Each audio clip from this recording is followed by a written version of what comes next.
all'umanità della politica, ecco, non soltanto all'anatomia del potere o alla fisiologia o la patologia del potere. Appunto l'ultima domanda è proprio sulla parte inattuata, sulla parte della Costituzione che riguarda la prevenzione, che dice che il detenuto non deve essere sottoposto a trattamento inumano, alle numerose condanne che abbiamo avuto. Insomma, il tema lo conosce bene Rio, anche perché con la sua provincia ha anche aderito alla marcia per l'amnistia e alle iniziative radicali su questo, Con tutte le province con sarde. tutta l'Unione delle Province Sarde.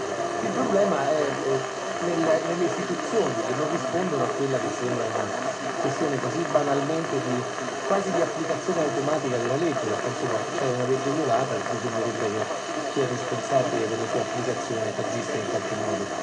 Come si esce secondo lei da questa situazione in cui anche il Capo dello Stato, rispondendo ad un appello di costituzionalisti, ha detto non ci sono devoluzioni politiche per l'amnistia?